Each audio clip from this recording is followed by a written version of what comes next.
안녕하십니까. 고야지리박물관의 양재용 관장입니다. 우리는 정말 독도를 바르게 알고 있을까?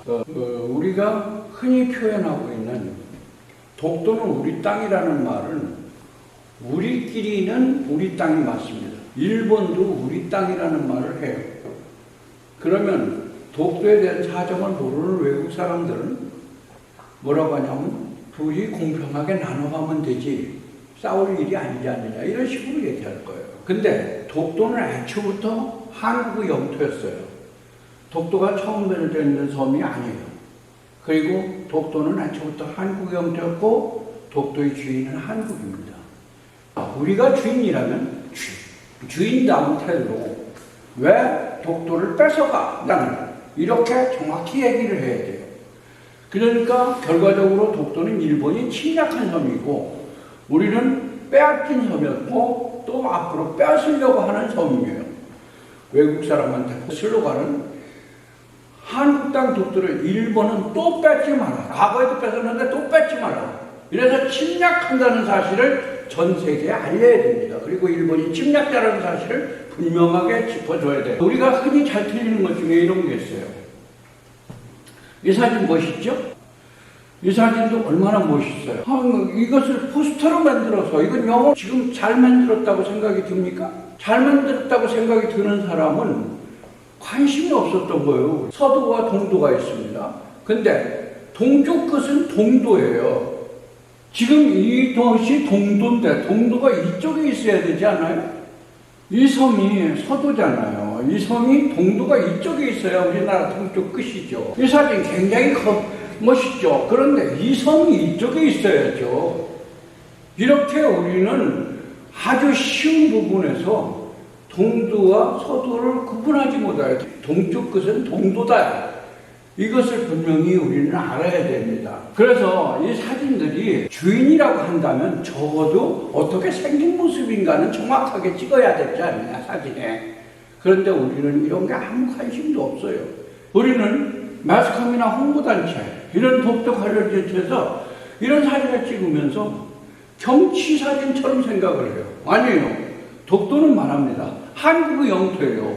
독도를 바르게 찍어달라고 여러분들한테 얘기를 하고 있는데 이걸 우리나라 사람들은 역사적으로 옛날부터 우리 거다. 그래 역사적 언제냐? 그러면 대부분은 신라장군 이사부가 우산국을 정벌했다라는 기록을 제일 처음에 제기해요. 그럼 그전에는 어느 거냐? 그러면 우리 또 말을 못해요. 그 말을 못하는 이유는 뭐냐면 독도가 우리 거라는 확실한 정체성이 없기 때문입니다. 그 독도가 꼭 한국 거야 되는 이유를 우리는 밝혀야 돼요. 크게 세 가지를 밝혀야 돼요. 하나는 세계의 역사 속에서 독도는 한국의 것인가를 봐야 돼요. 그 다음에 두 번째, 독도는 한국의 역사 속에서 한국 거라는 기록이 분명히 있는 것인가. 세 번째, 독도는 한국 사람의 심정 속에서 한국의 영토로 분명히 상징적인 개념을 가지고 있는 것인가. 이 세 가지를 봐야 돼요. 그래서 세계사적 관점, 역사적 관점, 진력 관점에서 독도는 한국 거라는 걸 밝혀놔야 그래야 독도는 정말로 우리 거예요. 인류 역사에서 보면 인류는 이렇게 동쪽으로 해 뜨는 쪽을 향해서 왔어요. 그래서 이 동해바다가 막혀서 여기에 정착한 민족이 한민족이고 그 반도가 한반도예요. 더 이상 가지 못해요. 거기서 바라본 동쪽의 시작점입니다. 우리나라는 동쪽으로 머리를 비고 자고 소원을 비르면 동쪽으로 빌고 우리 어른들이 오면 동쪽에 앉혔었고 이런 식으로 관습에서도 있고 차잔놀이나 고싸움을 하면 동쪽 마을이 이겨야 돼요. 상징적이죠. 그래서 동쪽 시작점인 독도를 우리는 옛날부터 지도에 그려왔습니다. 그래서 인류 이동 역사에서 동쪽으로 이동한 역사 이전의 한민족이 정착하면서부터 독도는 한국의 영토다. 그래서 독도는 한민족의 상징의 섬이고 영토적인 경계를 갖는 섬인 거예요. 그 다음에 두 번째로 가겠습니다. 우리나라 역사에서는 과연 독도가 한국의 영토로 기록하고 있었는가? 이미 오래전에 석기시대부터 정착을 했지만 기록이 된 것은 삼국사기가 처음이에요. 삼국사기 신라본 512년 여기에서 우산국이라는 이름이 처음 등장합니다.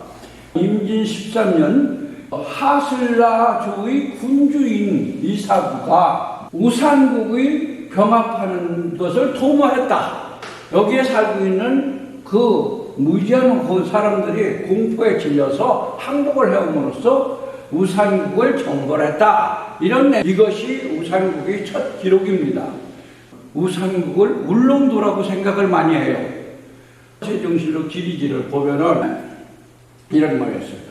우산, 무릉 두 섬이 울진현의 정동 바다 가운데 있다. 두 섬은 서로 간에 멀지 않아서 맑은 날이면 즉 서로 바라볼 수 있었다. 신라시대 때 우산국이라고 청했고 일명은 울릉도라고도 불렀다. 그러나 여기서 분명히 우리가 검토할 것은 우산과 무릉 두 섬이 있다고 그랬거든요. 두 섬이 별개예요. 그런데 이 앞에 쓴 것이 우산전, 지금의 독도입니다.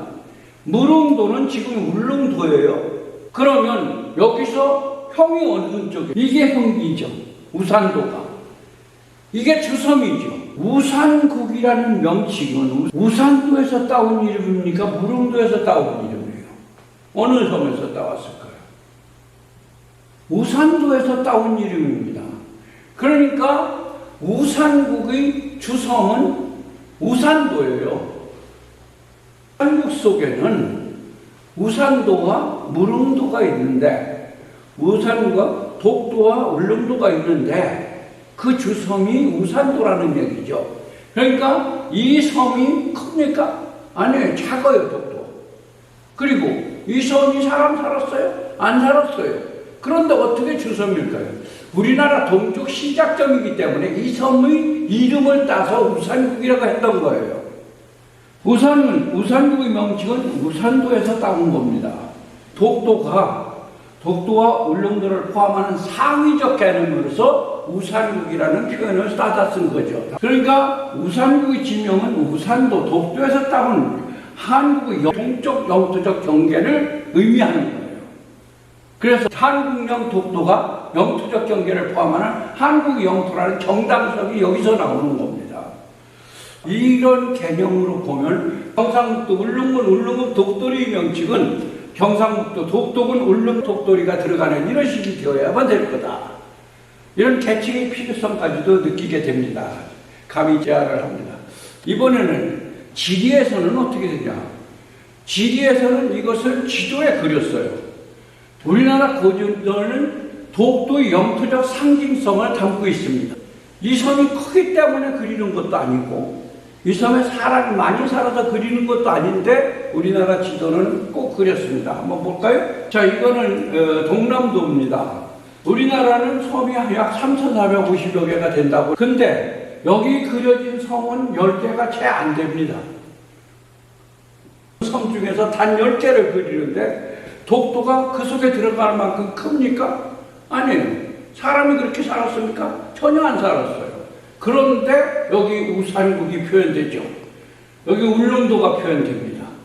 그래서 우리나라는 언제나 독도를 꼭 그렸다. 그 이유는 독도가 한반도의 동쪽 시작점, 영토적인 상징성을 나타내는 거예요. 이 지도는 한영지라는 지도인데 여기 울릉도예요. 여기가 독도입니다. 근데 울릉도보다 우산도가 훨씬 크죠. 약 3배 이상 커요. 이렇게 크게 그린 것은 바로 동남해안에 단 6개 섬을 그렸지만 울릉도보다 3배 이상 크고 이 책에서는 제주 다음으로 두 번째로 큰 섬으로 표현됩니다. 이렇게 우리는 독도에 대한 상징성을 크게 표현함으로써 한국 영토 독도에 대한 정당성을 표현하고 있습니다. 종합 독도의 정체성이라고 하면 첫째, 세계사적인 인류의 이동사에서 한민족의 동쪽 시작점이 독도다. 두 번째, 역사적 기록에서 바로 우산국을 기록함으로써 우산국 독도는 한반도의 영토적 동쪽다 하는 경계임을 명시했다. 세 번째, 우리나라 지도는 그 상징성을 크게 했기 때문에 영토의 상징성과 그 위치를 반드시 지도 속에 표현해왔다. 따라서 독도는 한국의 영토다 하는 것을 결론지어서 말씀드릴 수 있습니다. 이 정체성으로 볼 때 독도는 반드시 한국의 영토여야 된다는 사실을 우리는 알려야 되겠습니다. 감사합니다.